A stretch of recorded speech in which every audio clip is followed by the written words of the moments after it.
Hello, hello, hello, and welcome to a new venture. It's called the Tinfoil Tribe. Without further ado, I'll introduce my co-host who's eagerly awaiting backstage. It's Mr. Ian Horridge. Hello, Ian. How's it going? Not so bad. Yeah, we've just started a new thing. It's going to be like a fun look at conspiracy. Hopefully, we're going to get guests on to look at various aspects of things, from is the moon real to whatever, the Bohemian Grove, Bohemian Rhapsody. Thoughts, Ian? Are you well? Yeah, doing good. Been doing a few deep dives into some of the things we've discussed about bringing up. I think you wanted to start with the moon, so maybe we'll, get some info together on that for, our next video. Something weird happened. My friend Chris D read all of Zachariah Sitchin's works, and I could have sworn it's a Mandela effect thing that he told me. And the Anunnaki, Enki and Enlil, were meant to have hollowed out the moon. And then I spoke to him and he said he never told me that. And I don't know where I've heard that from. I don't know if it seemed, and actually I Googled it, which is not really a reputable source of things. And apparently they never did. So I don't know where I've got that from. The hollowed out by kind of some entities. Yeah, I mean, Zachariah Stitchin, I think it's a tough one to pronounce, but he did a lot of work on like Anunnaki research and ancient Mesopotamia and things like that. But I mean, NASA did test the moon to see if it was a solid structure. They tested it with dynamite, and apparently it rang like a bell for about 30 minutes. So there may be some credence to that. Apparently, the Chinese have just been up to the moon, and they say it's made of the same things as the planet Earth is. But we don't know. They can tell you anything. They don't know what they found up there. They could have found really mineral deposits or anything. There's a reason we haven't been back. I mean, they're talking about going back now, but I mean, I might be wrong, but that's the most AI-looking bunch of astronauts I've ever seen. But so far as returning to the moon, I think they were even told not to for a while. So, and a lot of the footage was lost. So, is it something that's even landable? There's a lot of questions about it. If you think about the moon being 27% the size of the Earth, if it's made of similar material, it should be around 27% the mass, but it's not. It's 1.2% the mass. So something's definitely gone on. Well, wasn't what am I right? Correct me if I'm wrong. Wasn't one of the excuses why they've never been back though is because they forgot all the information how to get there? Yeah, they lost the technology. It's just it's not like something you leave laying about in a drawer, is it? Like, you know what I mean? Obviously, you just don't lose information like that. You wouldn't think so. It's like saying we can't make a PlayStation 1 anymore. Yeah. I forgot to assemble a wardrobe. I said it's just ridiculous. But they obviously do think people are just retards. You know what I mean? And for a lot of them, kind of just buy into it anyway. Anything that's on the news, yeah. Yeah, but the world's definitely an interesting place right now, isn't it? Certainly. I mean, this digital ID in Britain, apparently it's been scrapped, but I don't buy that for a minute. I just believe it's been stalled for a bit till they have a rethink of the strategies. Yeah, they'll probably weasel it back in somewhere or another. And it's an interesting thing because I didn't see this coming at all. But I think it was King Charles, wasn't it, that said he can't sign off on this. Under good. Is that right? Yeah, he said he couldn't sign off on it, which I found that really surprising because he's been, I don't know, almost like the center of the NWO movement for quite a while. So I think it's one of those. Maybe it's a popularity grab, for when something more serious comes in. It could be that as well. So he's wants to make England a multi-faith country. Didn't he have a Ramadan feast at one of his residences? I forget which one it was, kind of thing. But they're trying to veer things away from the Christian angle too, aren't they?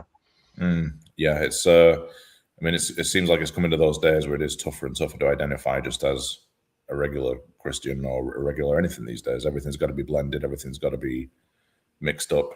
It's almost like an attack on sovereignty in a way. So, how's things in America with Trump? Is he a savior, or has he changed his colours? How are you finding America obviously just explain to the viewers or viewer, hiya Tracy, that basically Ian lives in Florida, family from England, Bolton area, if I'm allowed to say that. Sure. And he's now sunning it up in Florida. So I just wondered how you finding your life under Trump? It's definitely better than it was. Biden had prices through the roof on everything. You know, for instance, gas prices or petrol prices, they've fallen by probably 75% since Trump's been in. I mean, he's doing some things that are unpopular around the world, but at the end of the day, you know, America was a huge cash cow for a lot of countries, and when you start cutting off, or at least cutting back on those expenses, then yeah, it's improving the economy locally, I would think. Yeah, I wouldn't say I'd never put the faith in anybody to say he's a savior at this point. You know, it could be the Antichrist for all we know. Even that's prophesized to bring some peace and quiet for a while. But I don't know. We'll just have to see. You know, it's going to be interesting with Russia and China and Greenland and everything else we're trying to do. So, you know, I found interesting. He went into Nigeria on Christmas Day, weighing into ISIS, and I had some woke fuckers because I shared the story. I had these woke fuckers kicking off saying, "Yeah, that's very Christmassy, isn't it?" You know what I mean? Like killing terrorists. yeah, you know, it's. Well, yeah, he's definitely making a mark for himself, and he's running America like a business because he is a businessman. right. I think Biden was just kind of like slumped in a chair, and they just throw bills in front of him. There was actually footage, wasn't there, saying, "What am I signing?" And Yeah. they're just sticking things in front of him, saying like, you know, sign this kind of thing. But yeah, it was the Arsenal pen president, wasn't he? So yeah. Yeah, I think with Biden, almost it was just maybe an attempt to show you how bad things could get. You know? And with Trump running it like a business, I mean, effectively, it is a business. It's a U.S. corporation. Most people think it's a sovereign country, but it's not been. I think it's since 1796 or something. It was taken back from the Federal Reserve and the Rothschild dynasty and all that. Yeah. So life is a lot better than in America under Trump. Yeah. I would say so for most people. Yeah, for most people. Yeah. Certainly not if you're here illegally. But yeah. How's that working out? The ICE thing. What do you think about the New York situation with the new mayor? You'll have to tell me about that. I haven't looked into it. Well, they just elected a Muslim mayor in New York, and he said immigrants are welcome here, and if ICE turn up, they're going to be sent away and stuff. And as Trump said to him, like, we'll arrest you then if that's what you're going to do. Yeah, there's a lot of things pointing towards it almost being like a civil war engineered. You know, this could be part of that. I mean, the ICE approach is a little bit, for me at least, it's a little bit kind of like baby in the bathwater. They're grabbing everybody, you know. And it's I've not seen it in person. I mean, I've seen what's been shown on the news like anyone else, but you know, what do you believe really? I've not known anybody personally that's been taken away or anything like that. But I think there should be at least some checks and balances. Like if they've been here, you know, a long time and not had any issues and just worked or whatever and raised a family, I think, you know, there should be tiers of courses of action, you know, maybe. But right now it seems a little bit just everyone that shouldn't be here is going out, you know.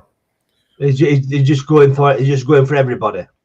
I mean, they've even talked about knocking on doors and stuff. I mean, and that's a slippery slope when you got to start invading people's privacy to see if they're even legal. I mean, it's all a bit Gestapo, you know. Yeah. There is that, isn't there? It's it could overstep really easy. Yeah. I think it was Vance that was talking about that. But what's his thoughts? Obviously, it's his party what's doing it, kind of thing. Is he saying that they have to tread a fine line? Well, no, Vance is the one saying, you know, when we get enough agents, we'll be able to knock on doors and see. He's like for it kind of thing, yeah. How do they stand on people from Bolton at the ICE? I don't know. Hopefully, favorably. Luckily, I'm a dual citizen, so I can't really be touched. I've had that since birth. So, but yeah, if I was here on an overextended visa, I'm sure I'd be whisked away too. You know. Yeah. It's all good then. Well, what subjects are you interested in getting into? I hate the term unpacking. What's a very popular? Yeah, well, there's a lot in there. What do you want to delve into, kind of thing? Well, I think it might be a good service to look at some things where they potentially might come up soon, like a financial reset, or like digital ID, how it's impacting around the world. Because I think China already has it established, so that would be a good example to see where this really could go. But then after that, I mean, there's tons of stuff. There's the declassification of files. There's aerial phenomenon. There's cloning. There's AI that we can get into. There's all types of weird things coming up, and a lot of it will be misinformation, and a lot of it will be to scare the masses and stuff like that. So there's tons, really. There seems to be more talk of aliens existing now, and threats of alien attack. Is that kind of a Project Bluebeam vibe? I mean, I think so. That's been on the books for that you try and scare everybody, and then you give them an existential threat, which would be a great unifier of people, but it would also unify the governments, which is exactly what they want. And then there's anything then, So I mean, it's another aspect of fear-based control, I suppose, isn't it? Yeah, everybody's scared. We'll look after you, kind of. Yeah, definitely. Kind of thing. But yeah, there's quite a lot to go at, and we could get some guests on. I'm sure we could get some a guest on here and there, and to talk about various aspects. The music industry. There's so much to go at, isn't there? Really, this is just basically an introduction and any kind of theme to this one. It's just a kick about, to establish the channel and what we're kind of about, and that's it, really. That's it. I mean, we could even do like a questions and answers thing at the end where, say, somebody types in their favorite conspiracy and follows and likes or whatever, then you ask a question in, and I don't know, what about like 9/11 or something? All these things are going to come up from people that see this, so they'll have to have some answers ready. I mean, like it's early days. Let's say we've got Tracy watching us. One fan's better than no fans. Let's see what some of the things she's asked. Good evening, Tracy, to you. According to Google, moon's made out of titanium and metal. Well, it's hard to say. But apparently, it did ring like a bell when they fired missile at it. It rang for an hour, I believe, when they fired something at it. What's that? The moon apparently fired. It rang like a bell when they fired for an hour. When they fired something at it. Yeah, I want to say. I think it was like a lunar module that was filled with TNT or something. It wasn't. They did it on purpose. I believe they did it on purpose. Was it Apollo 12 or something like that? It was around there because, I mean, there was some footage that came back that just didn't look like a natural body. There was angular buildings. There was even a corpse appeared at one point. Pyramids and stuff like that. So there was all sorts of weird stuff appeared. But is it, like you say, is it legit? Did we really lose all those videos and photographs? There was a period. There was a pyramid on the moon at one point. There was a picture of a pyramid, on the moon. Yeah, I do believe there's a pyramid on Mars. Mm-hmm. Yeah, five-sided one, I think it is. There's a little cluster of them that's shaped like the Pleiades. Have you ever heard of the Death? We're going all over the place today. The Death Star. Apparently, one of the moons of Saturn is very similar to the Death Star. Right. Well, another conspiracy theory. Star Wars was 1977, and this picture on here, Rose, was taken 1980, where some people said George Lucas was an insider of, the whoever the club or whatever you call it, kind of thing. You think it's just kind of? Do you think that's just kind of wild coincidence? Probably not. I think George Lucas probably was an insider to come out with something like that. And if you look at Star Wars, it's always the same story. It's the gang of heroes with the quest, and it's always very Kabbalistic. There's, the Jedi, I think they were pronounced Jedi, were like good magicians in Egyptology. That's actually true, isn't it? The Jedi were Egyptian magicians, and which is nuts, really. Yeah, and the Sith were the bad magicians. So he's grabbed that, and then if you look at the term, look at the main guy, Anakin Skywalker, or one of the main guys. So there was a village, or a town called Anak, and everyone was so tall that they were called Skywalkers, and they were called the Anakim because they lived in an Ak. So he's obviously grabbed that name and merged it into Darth Vader type thing. Wow. And even So the word in mythology, there were Skywalkers. Yeah, there's a lot of it. It was basically just really tall people, and I think with extended necks, and they were called Skywalkers because they were completely different genetically than what was around locally. And even the word Darth is the hidden what they call the Sephiroth on the middle of the Kabbalic tree. So it's like the knowledge of good and evil. When you pass that barrier, it's you can choose to do good or choose to do bad. So And Star Wars is very balanced. Was Darth Vader kind of like the word's correct, a saturnine figure, very very symbolic of Saturn? Oh yeah, I would say so, definitely. But it's very fascinating, and obviously it follows the Joseph Campbell thing, the hero's journey. The old story of it. But it is fascinating that But I would love to go deeper into Star Wars, as it goes. Obviously, it's shit after the first three films. I think the last 2-3. I don't know. No, there's 20 million Star Wars spin-offs, and they're all woke. Yeah, you know what I mean. And then you have like black lesbian Jedi's in wheelchairs, and with blue fringes. You know what I mean? Kind of thing. But it happens now. That's going to happen with entertainment, and. Yeah, that's it. It's definitely taken a turn, but the first three were pretty, or the middle three, I guess, because they didn't start at the beginning, did they? No. It's Darth's a very conflicted character. That he's always trying to find that balance between. It's an internal thing between good and bad, almost. And it's in some ways Masonic as well. There's a lot of symbology and all that. So okay, well, did you want to go into that? If you can. Sure. I mean, if you look at, the stormtroopers are white, Darth black. There's a lot of color symbology in there. They copied the Red Knights or whatever that were on the bad side or whatever. They were inspired by the Vatican. Right. So there's some of that in there. There's something for everybody in Star Wars. I actually got a lot of comments on Facebook because. People, they just want to believe the TV. They hate having their illusions shook and all this other stuff. So people were saying, well, they had to go to the moon because it was harder to fake it than it was to actually go.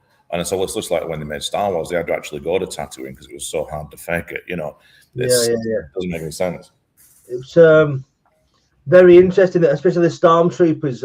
Obviously, that was an interesting kind of nod to the Nazis, wasn't it? The SS. Yeah, probably. Yeah. I mean, it makes sense. I think it must have worked on kind of how it must have become a success is because it embodied so many archetypes. I think that's what must have captured people's imaginations on I don't want to get too deep because I'm not a psychologist. Perhaps on a subconscious level, it ticks so many boxes that it kind of drawed people in. Plus the theme of what I mean, the hero's journey.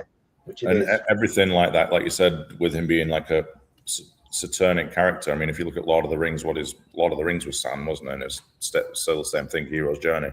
Yeah. And it's always about being in the middle. Like you had Gandalf the Grey, right? It was, And then at the end of Star Wars, Luke Skywalker was a Grey Jedi, if you remember. He'd ascended to like a higher level of understanding. So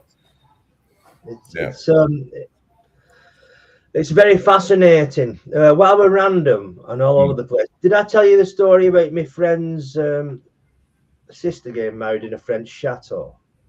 Have we not discussed this? No, I don't think no.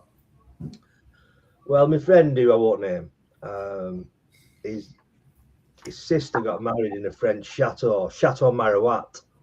Okay. Who it turns out, I only found this out after, is owned by Miles Copeland. I don't know if the name rings a bell to you. Father of Stuart Copeland, the drummer of the Police. Okay. But Miles Copeland had a father called Miles Copeland who was CIA. He was high up in the CIA. Anyway, so his sister's getting married at this French chateau, and they said there was like this weird kind of barn come chapel. And they wanted the few best men had a look in it. They thought, well, we'd like to give our speeches in here. and he said there was like just course of heraldry on the walls. Mm.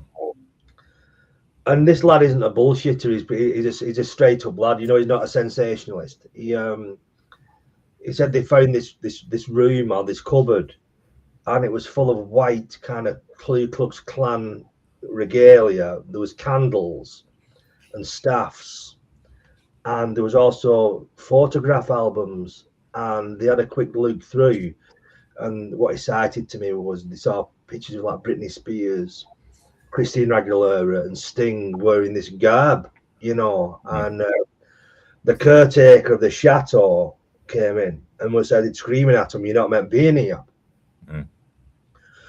Anyway, basically, a few days later, they were there for a week. So a few days later, he kind of calmed down and then tried to like brush it off as like, yeah, the celebrities come down and we put these robes on. It's a bit of a laugh and all that kind of thing. And yeah, and it just fascinated me because I've never actually met anyone in real life who's kind of, you know, seen things like that. You see a lot of people on YouTube, and you know, and sometimes you just wonder, you know, is it just bullshit for views and likes? But yeah, I just thought, and plus it was owned by Miles Copeland. Yeah, I remember. Right, here's one for you. I got talking to someone high up at Universal. It was formerly high up at Universal, the music and video place, and I said, did you ever see anything strange in your time there? And all he said to me, there was one of the high up executives used to go to a French chateau, and after that he'd come back covered in scratch marks. And I just wondered if it's the same place, or obviously he's been doing, because he was meant to be a bit of a deviant kind of. Sure. I'm leaving bits out for, you know, I don't want it to cut. You know, you never know who's listening. But obviously, there's two fucking people. Perhaps one's CIA, one's Tracy. I'm not wearing a wire. Yeah, it just kind of interested me, that kind of thing, you know. Yeah, I mean, if you think about it logically, say, I mean, Sting's a great example. This is a guy that makes $2,000 a day from P. Diddy stealing his little intro for that rap song from 30 years ago. He's not short of a bit of cash, is he? He's doing private tours of his wine thing for like $60,000 a weekend for couples or whatever. Oh, he does, yeah. Yeah, he does that, and then he's still doing concerts. I mean, I saw him in concert a couple of years ago in Lytham, but certainly you'd have better things to do with your time, you know, than show up to an old barn, start dressing up as a whatever. You know, there's probably ritual stuff involved. It's probably very much like these Illuminati parties that they're popping up at with who's the artist that's the weirdo, the Abramovich. She's always in the mix. Yeah. She's a bit of, she's very questionable, isn't she? Yeah. She's obviously a witch. She's obviously a witch. Yeah, definitely is some kind of, I mean, she's pushing 80 years old and she looks about mid-50s, so something's going on. It's not just plastic surgery, there's something else going on. Yeah. But she's always, I don't know, always in the mix doing these weird parties and everything else. And I'm assuming or guessing that this would be really similar, especially if he's coming back covered in marks. I mean, he's not fell through a bramble bush, has he? He's, you know, something's happened. Have you seen that old woman who's always a red celebrity? It's called Michelle Lammy. Is it Michelle Lammy? She's some old bird, and she's like, and they all flock around her, and she apparently she's an old witch or something. I don't. That's what people kind of think, like, you know. But right. But you hear stories. I think I made a Boyzone. Is it Shane Lynch? He claims that he's seen albums taken to a prayer room in record companies and blessed and satanically blessed them. But they said that didn't happen to Boyzone. Perhaps the devil thought it was too shit to do anything with, kind of thing, like, you know what I mean? Yeah. The devil only wants the good music, I think. You know. Well, it's the popularity thing, isn't it? I think to get to a certain status, you have to be in that club. Otherwise, it fades off. You know. Yeah. I think East 17 said something really similar. There's a couple of guys that were in that band that were saying this isn't what you think it is.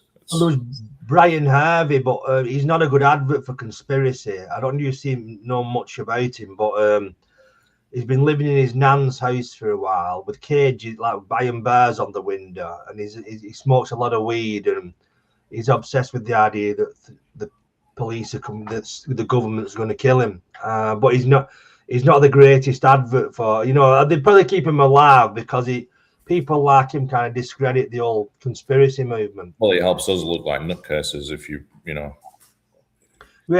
you out there. I mean, I'm there was a lad on here. I really should line some clips up for the next one, and he goes in Aldi, and he says, "Look at that! Aldi stands for all die."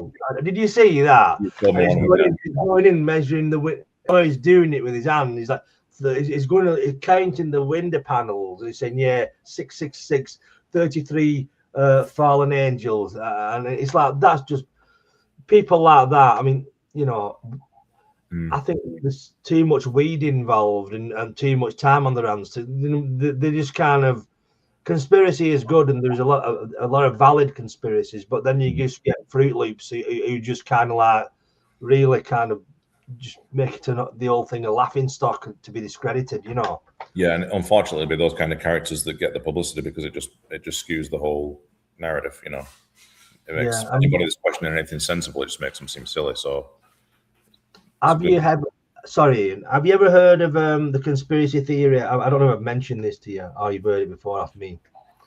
The Princess Diana didn't get killed; she became David Furnish. I have heard that. Elton John fella. And Morgan Freeman is Jimi Hendrix. Yeah, I've heard that one. Yeah. What's the other one? Marilyn Monroe became Andy Warhol. That one I hadn't heard. Do you think there's any validity in any of these, or do you think it's just people? I think, in certain sense, if you look at Morgan Freeman and you look at Jimi Hendrix, they're really close. Like even the teeth are similar. I've looked at that one pretty close. I think sometimes it's they want to change your lifestyle. And I think when you're dealing with people that are able to do cloning or are able to do special effects, you can almost stop being what you're doing and do something else as a new person almost overnight. So, I mean, when you look at, it's the same thing with the singer from the Beatles, and everyone said that he died, and then Billy Sheen came back. What's your thoughts on that? I'm not sure as I buy that. I remember you being quite into that one a couple of years ago, but yeah, what made you think that it isn't right after that? It's just for one, why would it happen? Was he meant to be killed in a car crash or something like that? It was a car crash like in the 60s, wasn't it? Someone showed two pictures of Paul McCartney. Yeah. And one was when he was like 20 or something, and one was when he was like 38. And they went, "Look, these pictures aren't the same." And then thinking, well, obviously, if you showed a picture of me when I'm 20 and a picture now, you go, "Look, that isn't the same person." In many ways, it's not, because cellularly and biologically, you've renewed completely from that person, and every 7 years, genetically brand new. Yeah, so your soul's the same thing, but and whatever kind of lights you up is the same thing. But obviously the skin you're in has changed. I just I do buy that the Tavistock Institute had a hand in, if not writing some of the songs, directing some of them, or directing the way the career went. Right. I really buy that, because when you think about me, I mean, I got interested in Edward Bernays. Obviously, he was he came up with the term engineered consent. He's the person why people have bacon and eggs in the morning is because of Edward Bernays. And I even looked into the Christmas family pajama thing. You see these Facebook knobheads and all the families in fucking pajamas. Sorry if you did it. I don't know about it. Edward Bernays is behind that. Right. And there's so many aspects of life, women smoking, in the early pictures was kind of given to sell cigarettes, but it was like the sold. original influencer. It was sold as female empowerment. Yeah. But I'm not getting off track here. In terms of social engineering, music is such an amazing, influential, and powerful tool. And it can really influence thousands, hundreds of thousands, even millions of people. Right. So why wouldn't that be used to kind of Steer somebody. cast spells en masse across a population? Even Gangster Rap was like a CIA project, wasn't it? Well, yeah, I mean that's very interesting. That I remember reading that at that time the bosses of the private prisons got together with the record companies and said, "Look, we need to push this because it does actually glamorize crime." And you listen to it and you can get hypnotized and think like, I remember being younger and you actually think, is this perhaps if I did that, I would get the bitches and the big widescreen television. Not as I'd want the bitches now, I've had enough of them, but you know what I mean, kind of thing. But that kind of lifestyle, it is it's alluring how it's presented to you, right. and also it's a business because and it's genius, and we can create criminals via this music, and we can work together. Yeah. And then you get the CIA letting a few drugs slip in there, and then you get the gangster rap going, everyone's shooting at each other, and it's all a big laugh, and it's, like you said, glamorized. And then the prisons, at least over here, they're for profit anyway. So like one of the major investors is Michael Jordan. He has a lot of stock in prisons. Is that right? Yeah. Yeah. So you engineer this movement and get everyone shooting at each other over little territories and what flags they're wearing and things like that. And you can fill these things right up. I mean, selling honey buns out of the shop for $10 each and all this other stuff. It's a good little racket. Well, basically, somebody who was on a previous podcast was in prison in Japan, and over there they don't fuck about. You get like an handful of rice a day, and you give them a little blanket. Yeah, and there's no community center vibe. We're over here. The prisons, I believe, are easier. You get PlayStations. They're more relaxed and they're easier to do. And I think the reason for that is if it's really austere, you're not going to get return customers. If you've got recidivist criminals and that's your life, that's all they want to do is just sell drugs or just be, but if once they can hack the prison, and they know what it's about, and if it isn't that bad, they will accept that as part of their life. You know what I mean? Every so often, we're not going to end up in here. This is the way it is. But obviously, is that not a reason also why prison? Because it's like anything. If you have an hotel that's shit, you don't go back there. To it, but if it's not too bad, you know what I mean. It's business sense, isn't it? Yeah. It's there's a reason why they keep. I mean, even people on death row for really horrible things, years until they do anything with them, because it's all money. If you just, you can get a bullet for 50 cents and be done with it. If that guy's a serial killer, or that guy's abducting kids or whatever, then why do we need him on the taxpayers thing? Yeah. I mean, Texas and Florida are stepping up their rates on that now. I think we're up to 16 or 17 this year that have been executed. I believe it's normally lethal injection here. I think they've shut down. I don't know what. There's a term for that chair, wasn't there? They've like old something or other. I can't remember what it was, but I think in Texas they are still using that every now and then. Yeah. This is once again to flip to a different. What's the homeless situation like over there? I've noticed after lockdown over here, there tends to be more drug users, junkies on the streets, and society just seems to have gone downhill a bit more feral than it was. I mean, markedly since lockdown. Have you any thoughts on that? And what's the situation like where you are? Well, I think lockdown was a good, almost like a litmus test as to where everyone is mentally. I'm sure a lot of people suffered with it psychologically, especially if they were isolated and elderly or vulnerable. Probably a lot of people. I mean, look how many lost businesses and jobs and everything. So, I mean, it would naturally increase the homeless population. But I mean, it also seems to have. I've not seen that many around where we're at the minute, and I don't know if that's because they've been moved on, or if it's because the problem's not as bad as it was. But it tends to be a blue state. Typically, you'll see people crapping in the streets in San Francisco and all this, things that you wouldn't ever want you to see, or especially your kids to see. I do remember last time I was in Manchester, there was quite a few homeless people in doorways and things like that. Yeah. And one of my friends does videos about all this, like, I don't want to get into immigration and things like that necessarily today because that's a topic of its own. But like, basically, a lot of crimes being committed by these people being brought in illegally. And he was walking around Manchester, and there was row after row of tents where they were putting up these violent migrants in a nice hotel, and that was right in the centre of Manchester.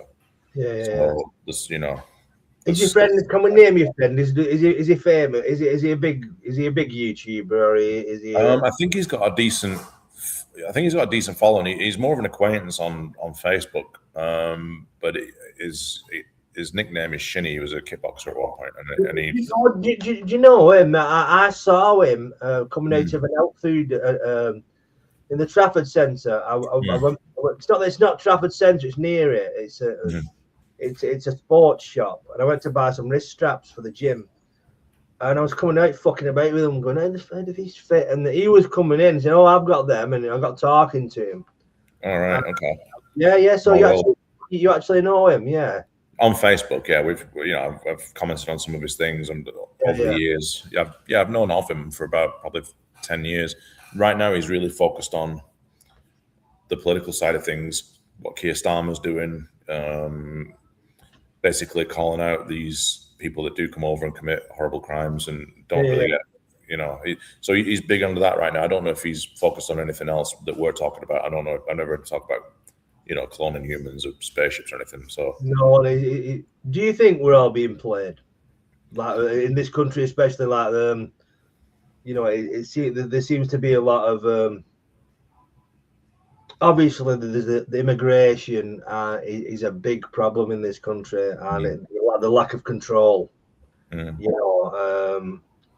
you even touch on this, you kind of branded a racist. That's where we are now. Where anybody who questions anything is an ist or an ism, involved in isms. But do you think didn't Albert Pike kind of predict that there would be that the end game would be Muslims against Christians? I'm mistaken in saying that. I think that was one of the big themes. It was an engineered way to, I think, essentially naturally reduce the population. So anybody who, for Tracy at least, Albert Pike, was he? What would we describe? One of the founding Freemasons? How would you describe or a 33-degree, a master mason of ancient times? I mean, he wasn't a founder. I think he was in the. I think Masonry started in like 1717, didn't it, in London? Yeah, obviously, with that Adam Weishaupt. Yeah, I mean, well, that was the Illuminati, but I mean, 1717. I mean, in its current formation as it is today, I mean, it was around before that with, traveling lodges with stonemasons and things like that, and they took these what they call the tenets of what was going on and implicated it into daily life and found they could work on themselves as a mason would work on a statue or a wall. It was about knowing yourself and perfecting that self, really. It's basically a spiritual metaphor. If done right, yeah, that's if it's done right. For yourself and working on yourself as a mason would work on stone. Right, exactly. Yeah, I never actually knew that. To be fair, I never actually thought of it in that context. Yeah, that's why they talk about just from an imperfect stone to a polished finished product. That's what they're going for. But it's never finished. It's always a constant work on self. But so far as Pike obviously was very high up, he was the head of the Scottish Rite of Freemasonry. He was 33rd degree, and he obviously came out with one of the heaviest hitting books from Masonry, probably the Morals and Dogma book, and a lot of it is, there's ideas in there like when the people need a hero, we'll supply one, and it was all about like directing the way things was going, and whether it was good or bad, I guess it depends on what side you're looking at. That's all perspective anyway in the end. But yeah, you definitely had some big plans without going too much into it. Yeah, it's very interesting. You should talk about the heroes being provided. What I actually am very dubious about any alternative truth speaker. I think a lot of the people, especially the ones who've been around for a long time, are controlled opposition, and the main reason is anyone who's a threat to the status quo doesn't last long. You know what I mean? I think Bob Marley was taken out. I think John Lennon was taken out. The CIA had files on John Lennon, didn't they? And the power, the basic influence he had. Same as Bob Marley. He was on about unification and love was his kind of ethos. And that doesn't really fit into what is with the narrative. What's your thoughts? Do you think that some of the people out there are kind of on the payroll, are just there because they've discredited? Yeah. I mean, definitely. I mean, when you look at things like, the streaming services now, without naming names and all that, but there's a whole industry now focused on the truth, and I mean, I guess in a way we're doing that, but we're not marketed and rubbing shoulders with the people that are controlling the thing that's in place in the first place. So that is a little bit different, but there are people that are told they might not even be telling you lies. I mean, they have to tell you some truth for it to even affect you. If everything was just complete bullshit, you'd eventually say, you know what, none of this has come true. It's a lot of old crap, and you'd ignore it. So they mix in little bits and you have to kind of like weed it out. But they're definitely told kind of like what to say and when to say it. You can't go jumping the gun and release things 6 months down the road that are coming up and they've told you not to. You'll definitely lose your platform for that. Yeah. I think that's what happened to David Wilcock, the UFO guy. He was getting a bit ahead of, he was really popular at one point, and then he just kind of fizzled out. So, but yeah, messages are definitely controlled. I mean, the obvious one you'd have to look at would be David Icke. He's been doing this one about 50 years, and a lot of what he says is really good. But I mean, he's definitely in some way being allowed to say it, otherwise he wouldn't have got this far. So yeah. My problem with David Icke is he's just telling you how bad things are going to be, but he doesn't offer much of a solution. It's just kind of, well, this is what's going to happen. Yeah. So unless I'm misunderstanding, an interesting point which incidentally Brian Harvey from East 17 came up with. Basically, if David Icke was a threat to the status quo, would they let him rent Wembley to share his message? Oh, yeah. I mean, that's... you know what I mean. If you would you give a platform, a massive platform to somebody who is kind of like rallying people against the basic narrative? Yeah, there's an idea where basically people are in places like placeholders, and they'll tell you a level of information that most find mind-blowing, and they're happy with that level of knowledge. They don't ever go behind it. They don't look at it. A lot of it is, prime example is this whole like love and light thing that people are doing now, this new like hippie thing, and you can get, I mean, crystals are great and everything else, but it's not the be-all end-all. There's all other things. There's inner shadow work and growing as a person that a lot of these characters tend to ignore, and then just start waving sage around and call themselves a master of Reiki or something else. And there's a lot of charlatans in that. So it's really tough for you to trust. It's just what level of knowledge are you comfortable settling at, and that's where they try to pigeonhole us, pigeonhole us into one spot. So maybe David Icke is in a sense doing that, Yeah. It's very good that you said that. It's interesting about there is a lot of new age charlatans. I mean, I've spent a bit of time around new age kind of activities. I've done Cambo and I've done ayahuasca. And a lot of these, like I said, it's all very fast track. I actually like Cambo for the health benefits. It's not hallucinogenic, but I don't think ayahuasca and things like that. Before I went and took it, I had a bad trip off it to start off. But a friend said to me, he said, the answers you're looking for, they're inside you. They're not out. They're not external. This has put me on that. I'm sorry. I'm going to run with this. There's a film that was written by Bruce Lee called The Silent Flute. Are you familiar with it? No. Okay, I'll be very quick with this, but I think the end is kind of fascinating.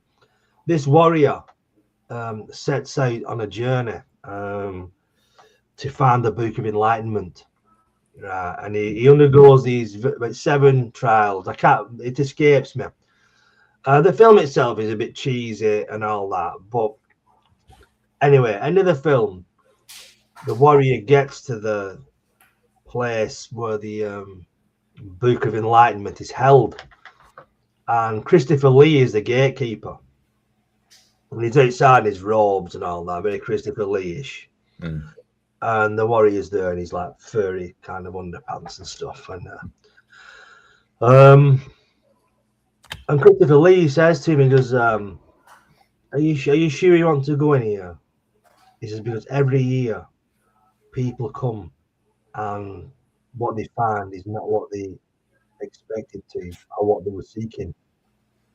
And the warrior goes, "Come on, let me in." And he goes in, and there's this leather-bound book on this table, and he flicks the page open, and the first page is a mirror. The second page is a mirror, and it's all mirrors. And I thought that's fucking. I thought that is such an amazing. Yeah. It is such an amazing kind of analogy for. We're all the internet is awash with people in silky pajamas. You know what I mean? Who can realign your chakras and do all this, and a lot of it is fucking bollocks, peddled by like people who are more mentally ill than you, and narcissistic, and making money out of people who will just looking for a guide, because I think along the way. I mean, we're all over the place with this stream, but it's our first one, so it doesn't matter. You know what I mean? The conversation's flowing. Sure. And I think a lot of people now don't listen to their inner voice.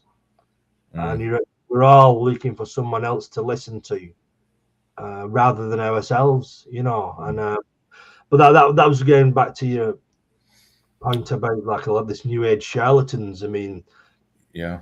Another quick one.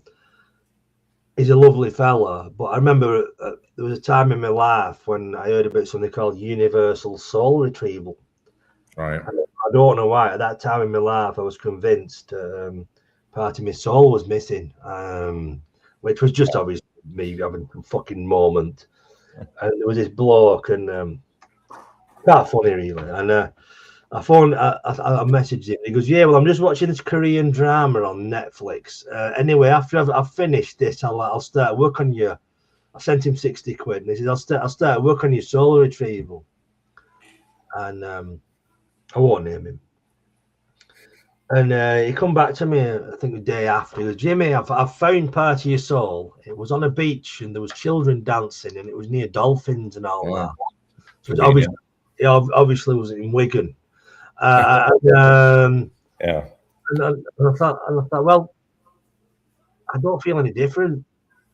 I don't feel like, and it's like, it's when you get drawn into all that, and I'm going on here and tell me shut up, Ian. No, it's all good stuff. So from his soul retrieval, he didn't feel compelled to go to the nearest beach. It just ayahuasca and all this, and I knew a fella, and he'd done countless ayahuasca trips, and then he tried the iboga, which I think is like a 24-hour trip, and he tried all these plants searching for answers, and it's like, what is there any answer? And you see these people, and they're no better, and they're probably in a worse psychological state than anybody else, it really, we're all searching for a master, You could always try to be married to one of those. So I have a similar experience with all this fraud, and this is going back to my ex. I won't name her, but she who should not be named. It's like Voldemort. But anyway, we had one of my daughters in 2014, and she had a clogged tear duct in her eye, like it wouldn't drain properly, and she'd always get these huge eye buggers in the morning and all this stuff. And we were looking into the surgery to get it fixed, and it was basically inserting a tiny piece of plastic into the duct, opening it up. No big deal. Local anesthetic, dead easy. And we had this thing booked. It was in Miami, and I got a call from my insurance company. And obviously, I think people in England now are getting more familiar with how American health insurance works, and it's a huge money grab. And Trump's kind of looking into that now too, but that's a sideline. But anyway, this surgery was going to be like 15 grand, right, out of pocket. And they were only going to cover, I think, $300. And at the time, I didn't have the money to do it. So obviously, I was upset about this and not being able to, treat my child correctly. So my ex had been talking to a wonderful guru on Facebook. I won't name him either, not at this point, but he is a grifter. So maybe at some point we'll pull his pants down. But anyway, he took, I don't know, he was talking to her about it. And he said he was saying some prayers, and he was doing, I don't know what else he was doing, shaking a drum or something, something. Yeah. And anyway, I came home that night and I saw my kid on the couch, and she was rubbing this eye, and it bothered me. And kind of like out of nowhere, I just got this thought in my head, and it's just said, grab her face, you know what to do, right? So I went over and looked, and I put my thumb in her eye, and I rubbed it really hard. And sure enough, the next morning, she had a huge crust under her eye, and it had gone away. It went away overnight. And even though I took that action, she still believed it was the guy that not only had nothing to do with it or never met my daughter. He was in New York, 2,000 miles away or whatever. Yeah. But she then paid him for the service that he didn't even do. Yeah. So they are out there, and they can get in your head. Yeah. When I say it's a lot of bullshit because I've just done that, I'm the bad guy. And that happens all the time.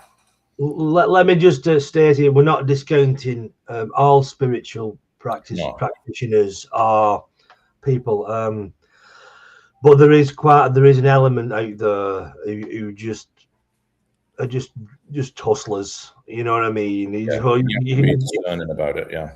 You have to be very careful. Mm-hmm. And yeah, I have had experience Reiki by remote. I've had Reiki done to me remotely. Yeah. And it was very interesting, really. It was a bloke called Terry in South, and a lot of the spiritual people I've dealt with have never had names like Moon Shadow or the Silver Wolf or anything. They've always been like Keith or Terry, like plasterers' names, you know what I mean? And and at the time, I kind of, I don't know, I was going through something psychologically, and my friend says, "Yeah, I know somebody who does energetic clearings," and I paid the money and had a bit of a chat with him, and I forgot all about it. And I remember being on Tesco car parks playing with my phone.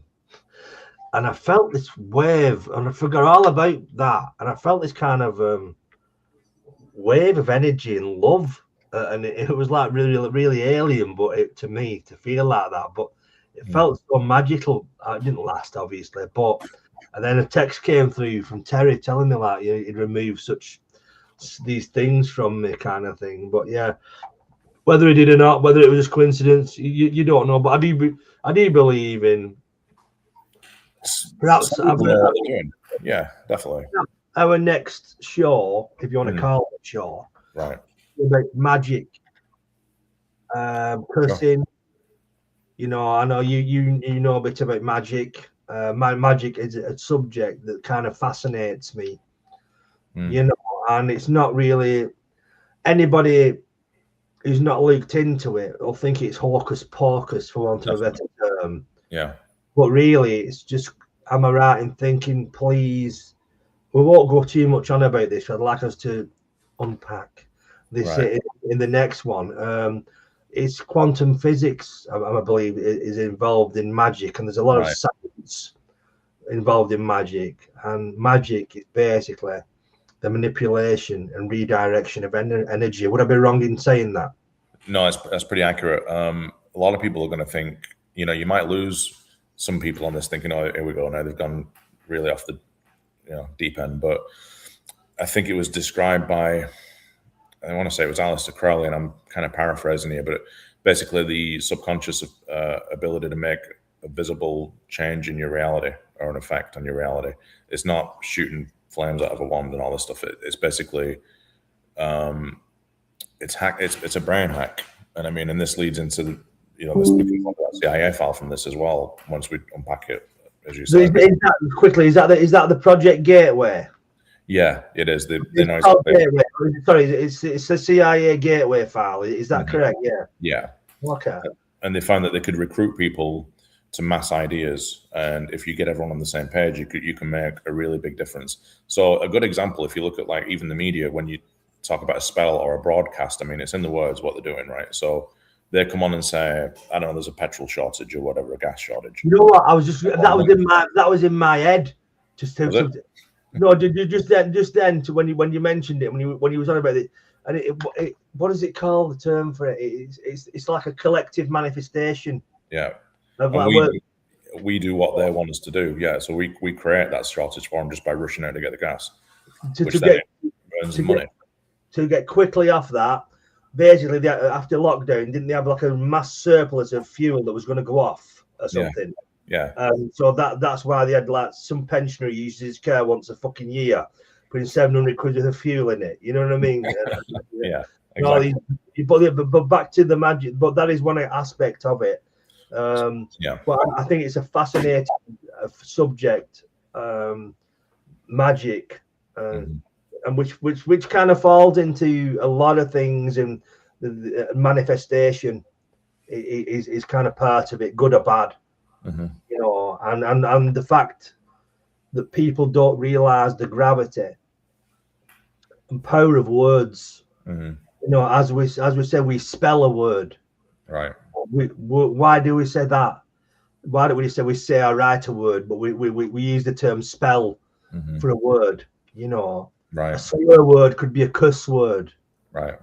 You know, there's all this kind of, like I said, a broadcast. Yeah. Well, that's exactly where cursing came from. Cursive writing. I mean, it was when you're cursing. I mean, when people used to use wands and stuff, and obviously they were made by Hollywood, weren't they? That was the wood that they used for wands. So it makes perfect sense that the main showbiz area in the world be called Hollywood. So they would use that as an extension of themselves to make a point of intent or a focal point. But when you're cursing somebody, it's binding their letters essentially being their DNA. Please. So cursive writing is that part of it? Is that something to do with a curse, or yeah, they're very closely linked. It's in the etymology of the word. You know, cursive and cursing. It's you're binding people's letters in the sense that you're subscribing them to a belief that you know more than they do, and if you can get them to believe it because you're wafting a wand around, whatever, they can believe themselves to be sick or ill. It's like nocebo, placebo effect, you know. It's all about manipulation, a lot of it, and it's not. The reason why the world is the way it is today is because the spells have to get bigger and bigger and bigger to keep what is a completely tipped playing field, to keep the people that are in charge on top. That's why everyone's at war all the time. The sacrifice has to be great for that kind of power, and they're willing to do it. And that's what we have to work as a team of humans to try and stop, because it's a bad effect for everybody. Absolutely. Well, Ian, we've run an hour, and it's been quite interesting. We've been all over the place, but you know what I mean. That was the intention of this one. It's just the first. It was a kickabout, but yeah, I would like us to get into magic and various aspects of it on the next one, sir. Do you know anybody who could jump on with us? Is it a bit too short notice next time? I have a couple of contacts that are in that realm that might be interested. Yeah, brilliant. Tracy, thank you for watching, and the mystery viewer who hopefully isn't from the CIA. It is, but yeah, please sign us up. But Ian, thank you very much for that. I've enjoyed that. Yeah, And welcome. have a good night, Yeah. evening, Afternoon. afternoon. Yeah. Enjoy Florida. Thank you very much. See ya. Bye-bye.